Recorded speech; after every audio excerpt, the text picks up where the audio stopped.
नमस्कार। तिलोत्तमा समाचारमा स्वागत छ। म पवित्रा चौधरी। सुरुमा समाचारका प्रमुख शीर्षकहरू। राजनीतिक दलहरू निर्वाचन उन्मुख भइरहेको नेकपा माओवादी केन्द्रका अध्यक्ष दाहालको भनाई। चुनाव हुँदैन कि भन्ने सन्देह सकिएको दावी। चुनौतीपूर्ण आर्थिक अवस्थाको सामना गर्न एमसीसीले सहयोग पुर्याउने गृहमन्त्री खाँडको विश्वास। पेट्रोलियम पदार्थको सट्टा विद्युतीय सामग्रीको प्रयोग बढाउन आग्रह। र भैरहवामा जारी सुपर लिग अन्तर्गत बिहिबारको खेलमा वेस्टर्न क्रिकेट क्लब विजयी।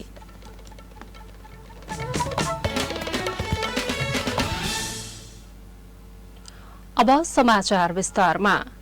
नेकपा माओवादी केन्द्रका अध्यक्ष पुष्पकमल दाहालले राजनीतिक दलहरू निर्वाचनतर्फ उन्मुख भइसकेको बताउनु भएको छ।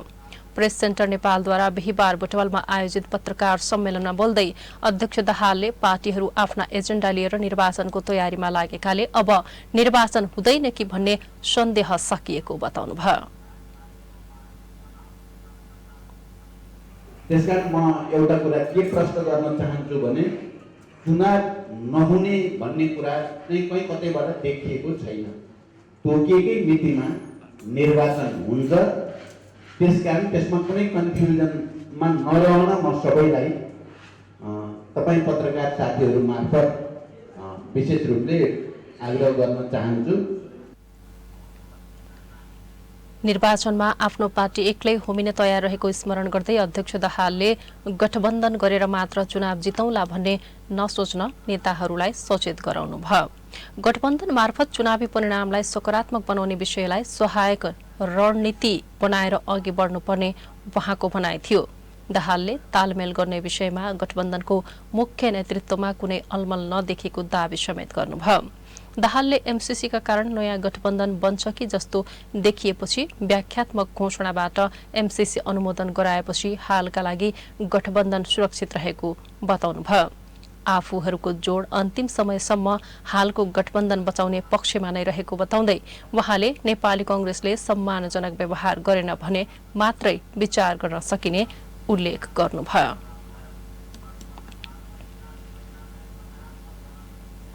गृहमन्त्री बालकृष्ण खाँडले मुलुकको आर्थिक अवस्था चुनौतीपूर्ण रहेको बेलामा त्यसको सामना गर्न एमसीसीले सहयोग पुर्याउने बताउनु भएको छ। उहाँले पेट्रोलियम पदार्थको मूल्य वृद्धि बढ़िरहेको र आयात पनि बढ़िरहेकाले पेट्रोलियम पदार्थको सट्टा विद्युतीय सामग्रीको प्रयोगलाई बढाउन आग्रह गर्नुभयो।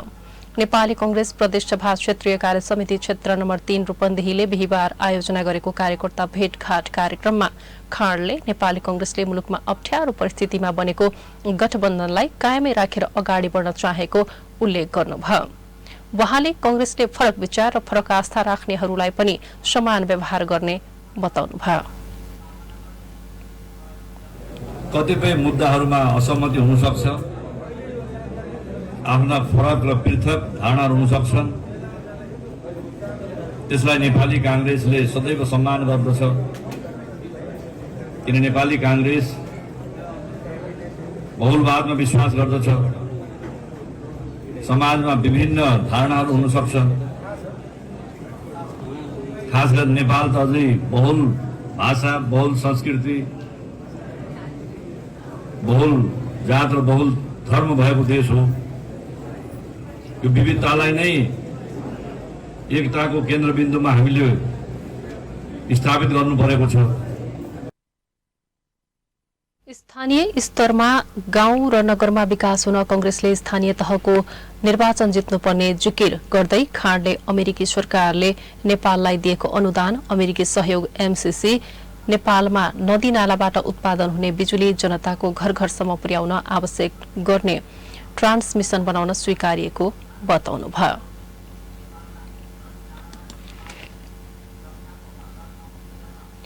ऊर्जा, जलस्रोत तथा सिंचाई मन्त्री पम्फा भूषालले पेट्रोलियम पदार्थमा भइरहेको मूल्य वृद्धि घट्न नसक्ने बताउनु भएको छ। पश्चिम नवलपरासीको सिनबल स्थित सूर्य बस्तीमा निर्माण सम्पन्न बुटवल बर्दघाट 220 केभी प्रसारण लाइन तथा 220/132 केभी न्यू बुटवल सब स्टेशनको बिहिबार उद्घाटन गर्दै भूषालले अन्तर्राष्ट्रिय रूपमै पेट्रोलियम पदार्थको मूल्य वृद्धि भएकाले त्यसलाई घटाउन भनेर भनिराख्ने विषय नभएको बताउनु भएको हो। अहिले पनि पेट्रोल डिजलमा 32 र एलपी ग्यासमा 600 रुपैयाँ घाटा बेहोर्नु परेको भन्दै भुसालले महँगीको सुरक्षित विकल्प नै विद्युत भएको उल्लेख गर्नुभयो। विद्युतका ग्रिड नपुगेका ठाउँमा 2 वर्षभित्र पुग्ने गरी काम अघि बढ़िरहेको जनाउँदै भुसालले विद्युतलाई व्यापारका रूपमा अघि बढाउन नेपाल भारत अन्तर्देशीय विद्युतीय प्रसारणको काम अघि बढ़िरहेको बताउनुभयो। कार्यक्रममा नेपाल विद्युत प्राधिकरणका कार्यकारी निर्देशक कुलमान घिसिङले विद्युतको मूल्य अझ सस्तो हुने बताउनुभयो। प्राधिकरण विगत 5 वर्षदेखि नाफामा रहेकाले सस्तो बनाउन कुनै समस्या नरहेको उल्लेख गर्दै 24 घण्टा विद्युत आपूर्तिका लागि लगानी चाहिने र त्यसका लागि समस्या पनि नरहेको उहाँको भनाइ छ। ऊर्जा जलस्रोत तथा सिंचाई मन्त्रालयका सचिव देवेन्द्र कार्कीले बिहीबार सञ्चालनमा आएको सब स्टेशन नेपालमै विद्युतका लागि हबको रूपमा रहेको बताउनुभयो। उहाँले यहाँबाट बुटवल गोरखपुर अन्तर्देशीय विद्युत आपूर्ति समेत हुने बताउनुभयो। फागुन शुक्ल पूर्णिमाका दिन मनाइने फागु पूर्णिमा आज हिमाली एवं पहाड़ी जिल्लामा हर्षोल्लासका साथ एक आपसमा रंग खेली मनाइँदैछ।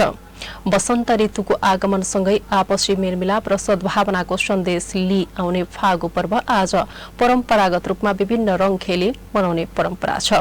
साथै घरमै परिवारमै फागु पूर्णिमा मनाउन विभिन्न संघ संस्थाले सरकारले अनुरोध गरेको छ। बिहीबार लुम्बिनी प्रदेशका पहाड़ी जिल्लाहरू गुल्मी, अर्घाखाँची, पाल्पा, प्युठान लगायतका जिल्लाहरूमा हर्षोल्लासका साथ फागु पूर्णिमा मनाइएको छ। यसैबीच तराई क्षेत्रमा पनि कतिपयले एक आपसमा रंग लगाएर होली पर्व मनाएका छन्। बुटवल, भैरहवा, मणिग्राम लगायतका क्षेत्रमा पनि होली मनाइएको छ। तिलोत्तमा नगरपालिका, बुटवल उद्योग वाणिज्य संघले पनि फागु पूर्णिमाका अवसरमा कार्यक्रम गरेका छन्। त्यस्तै विभिन्न संघ संस्था, सम्पर्क समाज लगायतले होली मिलन लगायतका कार्यक्रम गरेका छन्।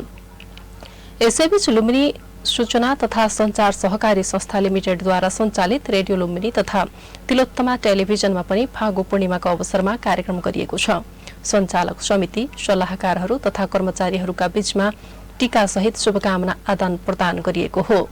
संघका अध्यक्ष दुर्गा प्रसाद पाण्डेको अध्यक्षता, स्टेशन प्रमुख मीनाक्षी नेउपानेको सञ्चालनमा भएको कार्यक्रममा संस्थाका पूर्व अध्यक्ष लक्ष्मण गेवाली, निवर्तमान अध्यक्ष इन्जिनियर दुजेन्द्र बस्नेत, सञ्चालक मधुकला कुवर, कर्मचारी शारदा शाही लगायतले शुभकामना मन्तव्य राख्नु भएको थियो।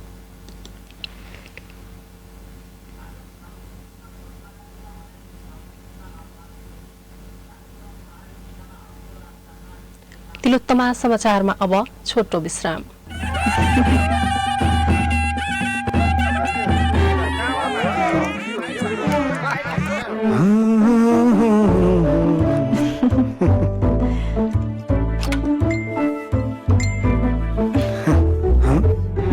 मसँग छ कपन्जा को हो यो?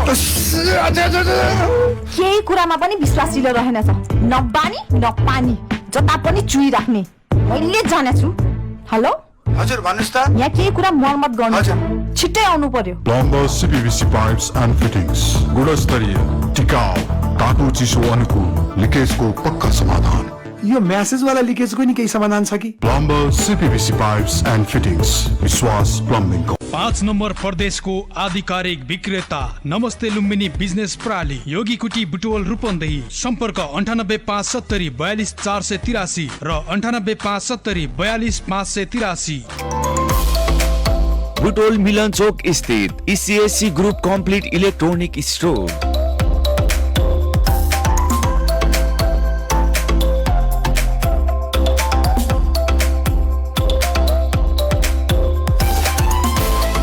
हाम्रा विशेषताहरू: computer and laptop, printer, original ink, gaming computer, projector, note counting machine, inverter and battery, CCTV and security system, air conditioner, Acer, Asus, del,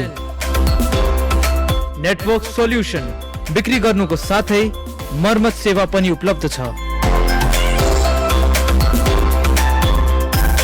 साथै डिजिटल भुक्तानी उपलब्ध छ। Be genuine, buy genuine. We believe in keeping our customers happy and satisfied. ECSC Group Computer Service Center, Corporate Office, ECSC Building, Milanchok, Butol. थप जानकारीको लागि log into www.facebook.com/ ECSC Group. Our website www.bestbuyshop.com.np.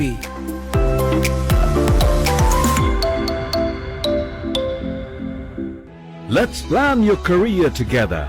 If you dreamt Australia, think Expert Education for the best place to build your academic career. Also for IELTS and PTE preparation, Expert Education and Visa Services. Don't settle for the second best. Rely on Expert.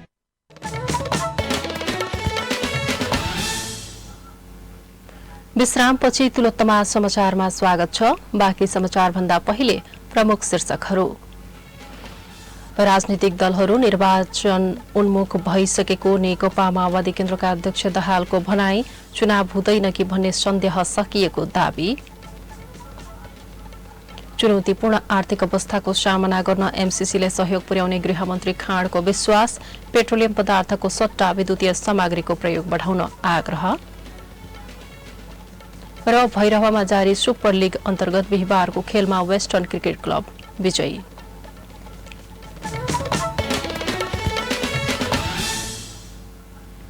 अब बाँकी समाचार। नेपाल नागरिक उड्डयन प्राधिकरणले त्रिभुवन अन्तर्राष्ट्रिय विमानस्थलपछि गौतम बुद्ध अन्तर्राष्ट्रिय विमानस्थलको अन्तर्राष्ट्रिय उडान क्षमता दैनिक 72 रहेको जनाएको छ। विमानस्थलमा दैनिक रूपमा 72 वटासम्म उडान भर्ने क्षमता रहेको प्राधिकरणले जनाएको हो। गौतम बुद्ध अन्तर्राष्ट्रिय विमानस्थलमा जम्मा 4 वटा अन्तर्राष्ट्रिय जहाजका लागि पार्किङ रहेको र एक जहाजले अवतरण गरी पुनः उडान गर्न बढीमा 1 घण्टा लाग्ने भएकाले दैनिक 72 वटासम्म उडान गर्न सक्ने क्षमता भएको प्राधिकरणका प्रवक्ता चन्द्रलाल कर्णले उल्लेख गर्नुभयो। विमानस्थलमा नेपाल एयरलाइन्सको वाइड बडी 330 बाट वैशाख 1 गते परीक्षण उडान गर्ने तयारी प्राधिकरणले गरेको छ। व्यावसायिक उडान सुरुसँगै विमानस्थलले दैनिक 18 घण्टा उडान सञ्चालन गर्ने कर्णले जानकारी दिनुभयो। नयाँ विमानस्थल सञ्चालनलाई थप सहज बनाउन प्राधिकरणले अवतरणदेखि पार्किङ शुल्क समेत 6 महिनासम्म निशुल्क गर्ने सहितका आकर्षण कार्यक्रम सहितको प्रस्ताव मन्त्रालयमा पठाएको प्रवक्ता कर्णले बताउनुभयो। सरकारले आगामी जेठ 2 गते परेको बुद्ध पूर्णिमाको अवसर पारेर गौतम बुद्ध अन्तर्राष्ट्रिय विमानस्थल सञ्चालनमा ल्याउने तयारी गरेको छ। पाल्पाको तानसेन नगरपालिकाका 14 वडाका 47 जना बालिकालाई छोरी शिक्षा कार्यक्रम अन्तर्गत छात्रवृत्ति प्रदान गरिएको छ। उनीहरूलाई नगरपालिकाले खोजी खोजी छात्रवृत्ति प्रदान गरेको हो। नगरपालिकाले 70 जनालाई छात्रवृत्ति दिने कार्यक्रम राखेकोमा पहिलो चरणमा 47 जनालाई वितरण गरेको नगर प्रमुख अशोक कुमार शाहीले बताउनुभयो। अन्य बाँकी 23 जना बालिका पनि छिट्टै खोजी गरेर छात्रवृत्ति प्रदान गरिने शाहीले बताउनुभयो। छोरीलाई शिक्षामा पहुँच बढाउन तथा थप उत्प्रेरित गर्न छोरी शिक्षा कार्यक्रम सञ्चालन गरिएको नगर प्रमुख शाहीले बताउनुभयो। जस अन्तर्गत प्रत्येक वडाबाट विपन्न, असहाय, अल्पसंख्यक, फरक क्षमता भएका र जेहनदार छात्रालाई छात्रवृत्ति दिएको छ। तानसेन नगरपालिकाले गत आर्थिक वर्षको नीति तथा कार्यक्रम र बजेटमा छोरी शिक्षाका लागि विनियोजित बजेटबाट वार्षिक 10,000 का दरले प्रोत्साहन रकम प्रदान गर्ने गरी दीर्घकालीन कार्यक्रम कार्यान्वयन गरिएको जनाएको छ। र रूपन्देहीको भैरहवा स्थित सिद्धार्थ क्रिकेट रंगशालामा जारी Nepal telecom Rupandehi super league अन्तर्गत डिभिजन 1 को बिहिबारको खेलमा वेस्टर्न क्रिकेट क्लबले शंकरनगर क्रिकेट क्लबलाई 113 रनले पराजित गर्दै जित निकालेको छ। टस जितेर ब्याटिङ गरेको वेस्टर्नले निर्धारित 50 ओभरको खेलमा सम्पूर्ण विकेट गुमाउँदै 263 रन बनाएको हो।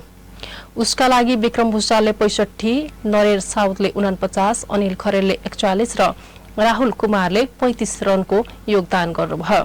बोलिङमा शंकरनगरका विशाल विक्रम केसीले 4 र ओम सारू मगरले 2 विकेट लिनु भएको थियो। प्रति उत्तरमा शंकरनगरले 28.3 ओभरमा सम्पूर्ण विकेट गुमाउँदै 150 रन मात्रै बनाएको हो। उसका लागि ओम सारू मगरले 46, जगत छेत्रीले नट आउट 20 र विष्णु पाण्डेले 19 रन जोड्नुभयो। बोलिङमा वेस्टर्नका अनिल खरेलले 7 ओभरमा 2 मेडन राख्दै 19 रन खर्चिएर 5 विकेट लिनु भएको थियो। त्यस्तै विक्रम भुसालले 3 र प्रतीश जोशीले 2 विकेट लिनुभयो। Anil Kharel man of the match भई 1200 रुपैयाँ प्राप्त गर्नुभयो। हामी तिलोत्तमा समाचारको अन्त्यमा आइपुग्यौं। समाचारका प्रमुख शीर्षकहरू पुनः एकपटक। राजनीतिक दलहरू निर्वाचन उन्मुख भइसकेको नेकपा माओवादी केन्द्रका अध्यक्ष दाहालको भनाई। चुनाव हुँदैन कि भन्ने सन्देह सकिएको दावी। चुनौतीपूर्ण आर्थिक अवस्थाको सामना गर्न एमसीसीले सहयोग पुर्याउने गृहमन्त्री खाँडको विश्वास। पेट्रोलियम पदार्थको सट्टा विद्युतीय सामग्रीको प्रयोग बढाउन आग्रह। र भैरहवामा जारी सुपर लीग अन्तर्गत बिहिबारको खेलमा वेस्टर्न क्रिकेट क्लब विजयी।